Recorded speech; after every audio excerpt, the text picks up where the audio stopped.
Here's a pattern I have watched. Companies aren't cutting the people with skills, they're cutting people with one skill.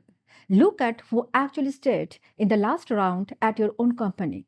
It was almost always the person who sat at the intersection of two things. The one whose spark couldn't be cleanly lifted out or handed to someone else or a AI tool. If you're new here, I'm Suparna Sengupta, career and success mentor, psychologist, and the author of Elevate, Rising to Success in Modern Times. The World Economic Forum's Future of Jobs research, 63% of employers named skills gaps as their single biggest barrier to transformation. The landmark research here comes from Burning Glass Technologies, who analyzed close to 1 billion job postings to study what they called hybrid jobs, roles that fuse skill sets which historically lived in different departments. That means companies aren't sitting on a surplus of capable people. They are sitting on a shortage of people who can bridge two domains, which further means the organization cutting your colleagues is, in the same quarter, desperately trying to hire someone who can do the combination. And here are the top 5 hybrid skill combination based on my research. Combo 1, marketing plus data analytics. Marketing is almost always first on the chopping block, and there is a psychological reason for it. Marketing spend is visible, and its return is ambiguous. When a CFO can't see the return, they cut the cost.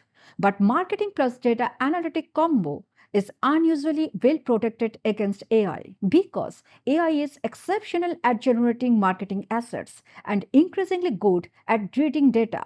What it cannot do is decide which metric matters to this business this quarter under this constraint. The judgment layer between the data and the decision, that's the part that stays human, and that's where you position yourself. Combo 2, HR plus people analytics. Traditional HR work is highly process based, and process is exactly what gets automated or outsourced first. But people analytics is the opposite. When a company is cutting, the single most expensive mistake it can make is cutting the wrong people. The HR professional who can answer them with people analytic data is no longer support staff. They are in the planning meeting. Combo 3, finance plus AI tools. Let me be direct here because I think finance professionals deserve directness on this one. Transactional finance work, reconciliation, standard reporting, variance commentary is genuinely exposed by AI. But when reporting takes 2 hours instead of 2 weeks, the constraint stops being production and start being interpretation. Companies suddenly need more people who can look at output and say what it means and what to do about it. The finance professional at risk is the one producing the report. The one who is safe is the one the report goes to. Combo 4, sales plus psychology. Everyone assumes sales is safe because it generates revenue. That's only half true.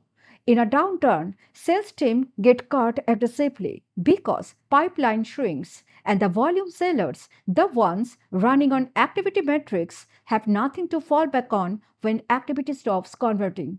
What survives is a seller who can navigate a complex recession. And in a recession, every decision becomes complex. Buying committees expand. Budgets need 3 approvals instead of 1. Deals stall not because the product is wrong, but because someone internal is afraid of being blamed if it fails. That is not a sales problem. That's a psychology problem. Loss aversion, risk of internal blame, consensus dynamics in groups. The seller who understands what's happening inside the buyer's organization closes deals that the activity metric seller loses. Combo 5, operations plus automation. Operation roles are heavily process based, which makes them look like the most automatable function in the building. And a lot of operations work genuinely is. But somebody has to design the automation, and the person cannot be pure technologist because a technologist doesn't know where the process actually breaks. The undocumented exception, the workaround everyone uses, the step that exists because of a compliance requirement from 4 years ago. Only the operator knows that. And when you build the automation, you are not removing your role, you are converting it. You go from executing the process to owning the system. Systems need owners permanently.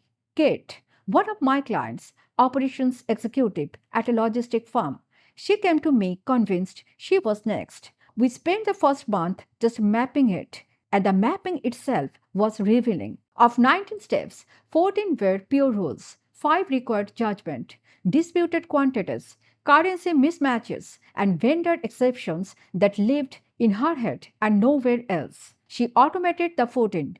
Took her about 7 weeks with no coding background using her company's existing Microsoft license. The 30 hours became about 6. She then documented the 5 judgment steps into an exception protocol, which meant she had built something that couldn't run without a defined owner.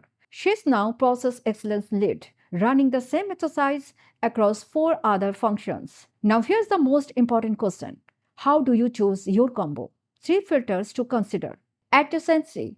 Your second skill should be adjacent to your first, not a replacement for it.